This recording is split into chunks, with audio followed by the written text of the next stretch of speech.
Before deciding to 100% Star Wars Jedi Fallen Order, I can't even say that I had it on my radar until its sequel, Jedi Survivor, was released. After my YouTube binge, I was doing a fast and sweaty scroll through my game library, kind of like the same way a 20-year-old might scroll through their Tinder matches at 2 a.m. on a Saturday night, when I realized that I could actually play Star Wars Jedi Fallen Order thanks to my Xbox Game Pass subscription. So join me as I dive into Star Wars Jedi Fallen Order to explore its secrets as we unlock all 39 achievements that the game has to offer.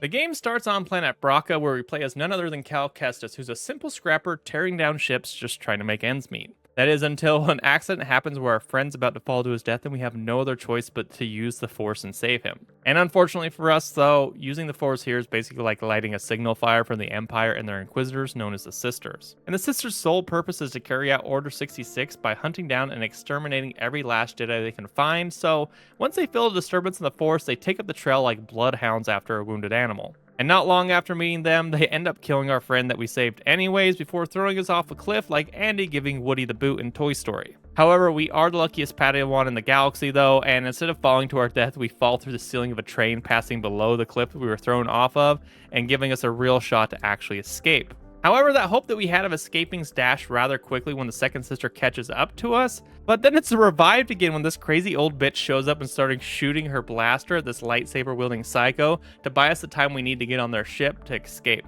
And once we're off the planet, our new friends introduce themselves as Grease, our trusty new pilot, and Seer, who has a crazy dream of rebuilding the Jedi Order. But so much has happened so fast, we're just completely overwhelmed, and Seer realizes that, so she gives us an offer to go get some rest before continuing this conversation, which we take her up on, and once we wake up, we unlock our first achievement, the Mantis, for joining the crew. Still a little groggy from our nap and wiping the sleepiness from our eyes, we sit down to have a little chat with Seer, where she explains to us she's actually a former Jedi who's cut herself off from the Force for some unknown reason, and that we have an ability known as psychometry. Now, psychometry essentially lets us touch an object and witness events that are connected to it, and it's known as a Force echo as well. Echoes provide some context to what happened in different parts of the game, and one of the primary collectibles that we're going to need to collect throughout our playthrough, with an achievement linked to finding 75 of them. After learning about our ability, though, we overshare a bit with Seer and tell her that we think our connection to the Force was damaged during our escape from the Empire when we were younger, and Order 66 was first being executed.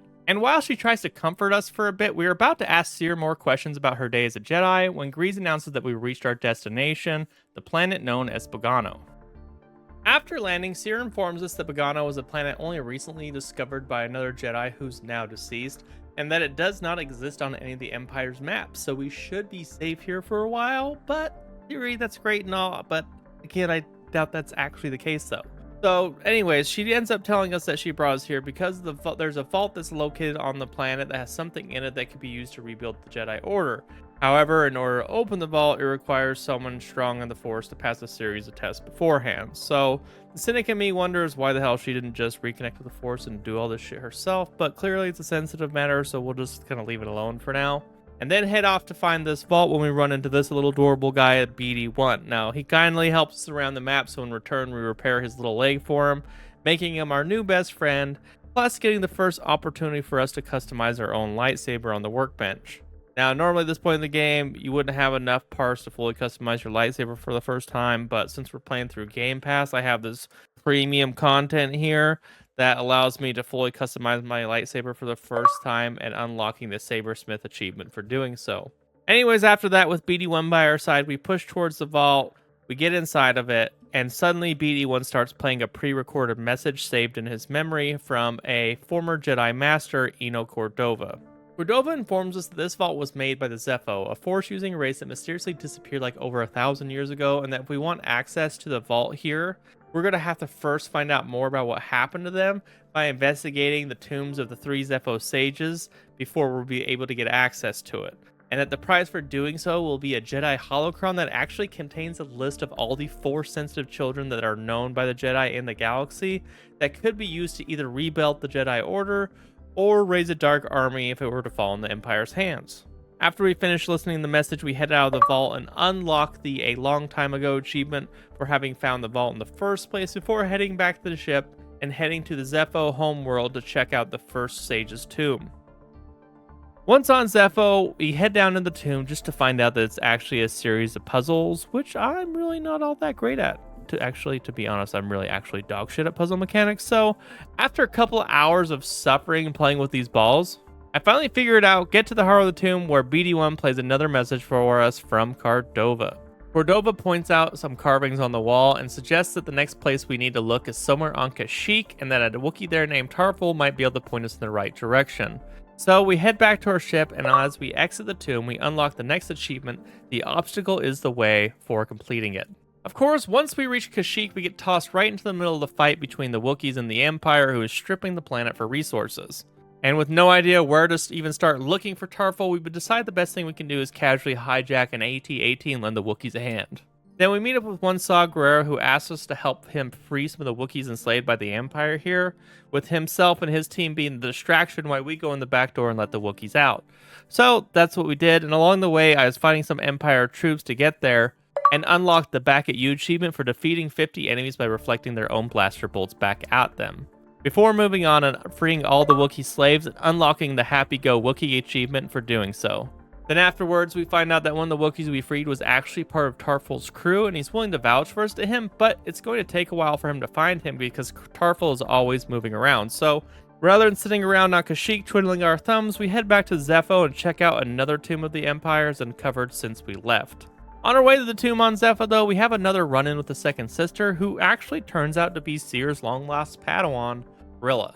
And she informs us that Cere's actually the one who sold her out to the Empire while she was being tortured. After escaping from Trilla, though, we head down to the second tomb and unlock 2 more achievements: Look Out Below for sending 25 enemies over the edge, and Bank Shot for defeating an enemy by throwing one enemy into another, before we get another message from Cordova that explains that in order for us to open the vault, we're going to need a Zepho Astrium in order to unlock it. But at least we know what we're looking for now. So we exit the tomb to unlock our next achievement, Everything is Connected, where I decided to stop and get in a kicking match with the Philac that almost ended disastrously, just to unlock the Kicking Back achievement for kicking a Philac back that kicked you first. But unfortunately, before we can get back to our ship, we get kidnapped by bounty hunters who force us to fight for our lives in a fucking arena thanks to some of Grease's old gambling debts. Oh, that furry little fuck's gonna get an earful from me once I get out of here. So we head out into the arena and handle our business until Grease finally shows up to help pull us out of the hot water he got us in.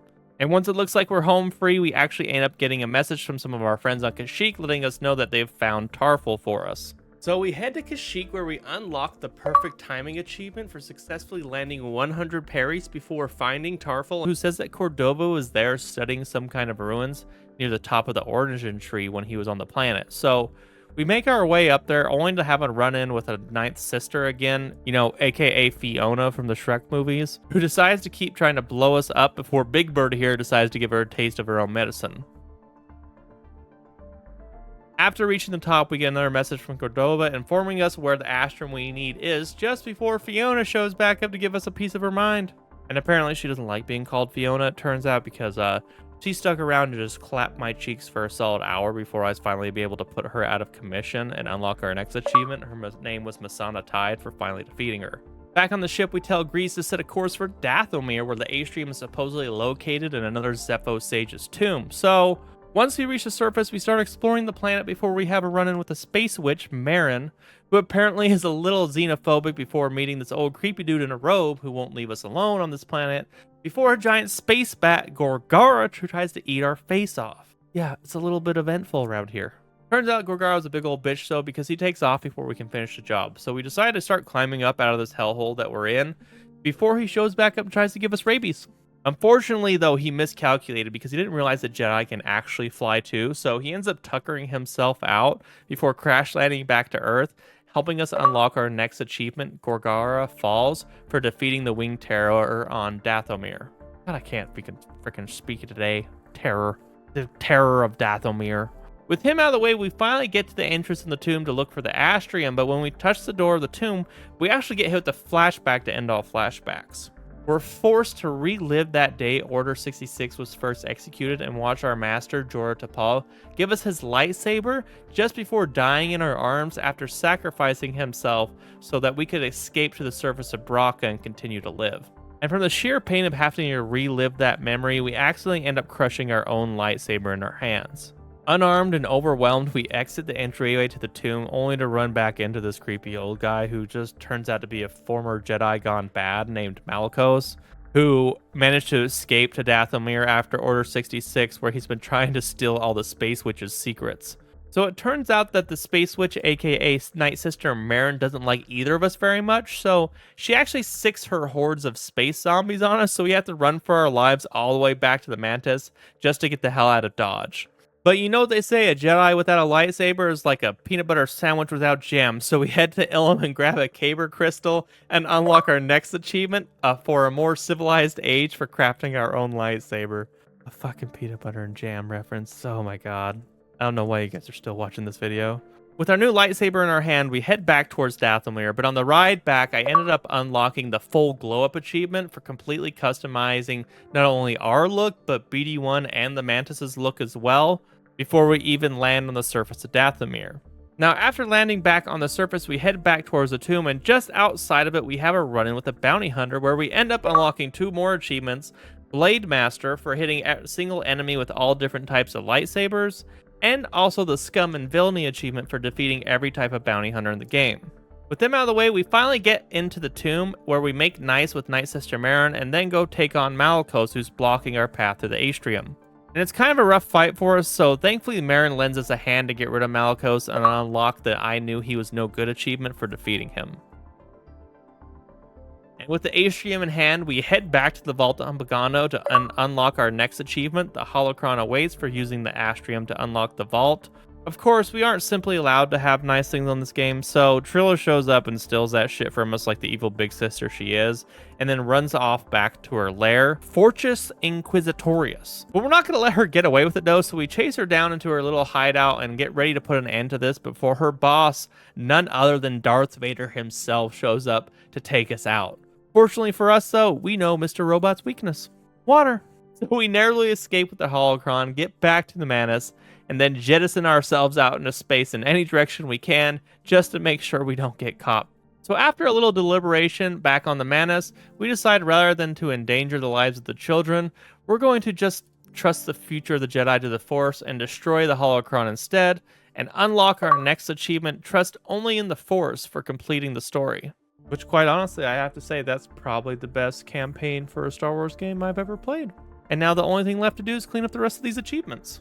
Now, the first order of business for cleaning up the rest of the achievements is that we need to go find all 10 of the seeds that we need in the game to fill up our terrarium with plants, you see, because you need 10 seeds to plant 10 plants in your terrarium, but they also take time to grow in order to unlock the green thumb achievement. So we're going to get those knocked out first. I only really needed one more, which was over on Kashyyyk, so I headed over there to go find this last seed, and along the way I unlocked the Big Bang achievement for defeating 20 enemies by explosives by just throwing this rocket back at this stormtrooper, and I won't lie, it felt pretty good.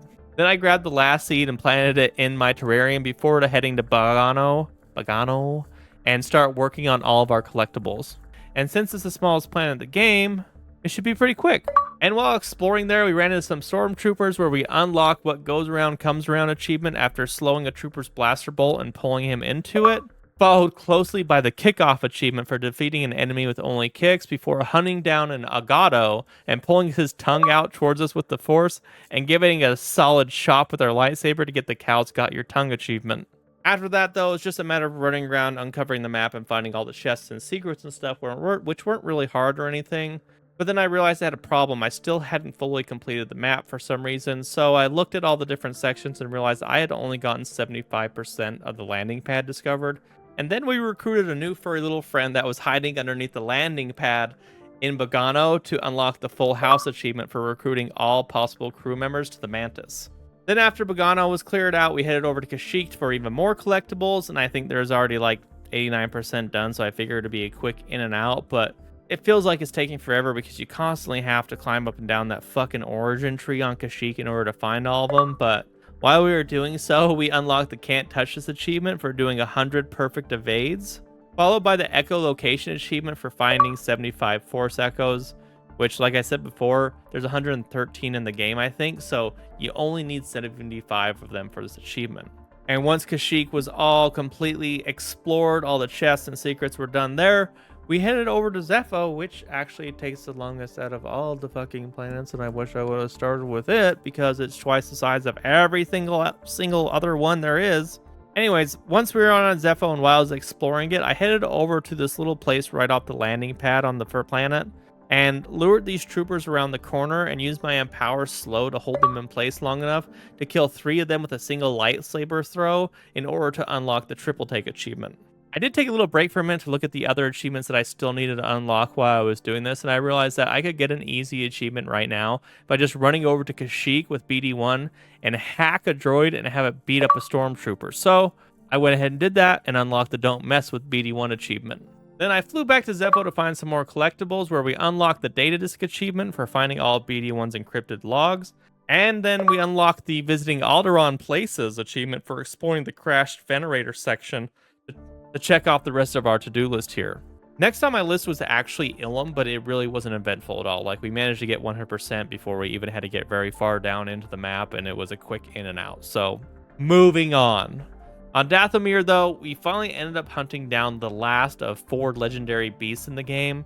They're really supposed to be like little mini bosses you can find while you're out exploring, but they're really not that difficult or hard to deal with on a lower difficulty setting. So we quickly chopped them up and unlocked the legendary beast achievement for killing all the legendary beasts in the game. And just around the corner from where we killed the last legendary beast, we actually find the last of BD1's canisters to unlock the medical droid achievement for getting all the stim canisters that are available in the game, plus the collector achievement for finding all the chests in the game, which was a good sight to see because these collectibles were getting to me a little bit. You know what's better than getting 2 achievements back to back? Getting 3 achievements back to back. So we actually just had to run around the corner from here to head into the tomb and climb up into this one little corner of the map inside the tomb that let us finally 100% explore all the maps in the game to unlock the Galaxy Far, Far Away achievement for doing so. And you know what's better than getting 3 achievements back to back? Let's talk about getting 4 achievements back to back because we have enough skill points from finding all these collectibles to go to our meditation point and unlock our final Jedi skill and the final achievement for doing so, Feel the Force. Now we're just down to the 3 final achievements. So one of them is basically already done, but the green thumb one, we have all the seeds for the terrarium. We just gotta go check on them, right? But we're gonna save that for a minute and say not so fast because we just headed back to the spot at the Zepho landing where we did the lightsaber kills and went ahead and used our Empowered Slow to kill 20 enemies with it. By I mean kill 20 enemies with it, I mean slow them and then kill them with our lightsaber, obviously. Which just left us with one final achievement, which was the data collector achievement for having scanned every enemy in the game. And it turns out that I actually missed a bounty hunter on Bogano. So we went back there, hurry beat the bounty hunter up, and unlocked the data collector achievement for scanning every enemy in the game. And with only one achievement left and the sun setting on a long day of work, we head back to our ship to admire all of our lovely new growing plants in our terrarium and unlock the green thumb achievement for having a fully grown terrarium. And that, my friends, is Star Wars Jedi Fallen Order being 100% completed. Now, doing this did take me about 35 hours total according to my Xbox, but with having wife and kids and stuff, there's definitely a few times where I walked away from my Xbox because I caught some aggro, but honestly, Fallen Order is a pretty fantastic game. Like, it hits every single one of those Star Wars elements we all know and love by wrapping it up with this amazing gameplay, right? The only negative thing I really have to say about it is that it definitely hits like every single Star Wars trope though, so like things become very predictable if you're just paying attention a little bit. And as far as the achievements go, the only really shitty things that you have to do to unlock them is the collectible achievements, which is pretty much standard from every game now, but honestly I wish they would just get rid of collectible achievements and just like make me play the game on the hardest difficulty possible because running around collecting shit sucks. Do me a favor though, if you enjoyed this video, go watch one of these videos next before you go to unlock some more achievements.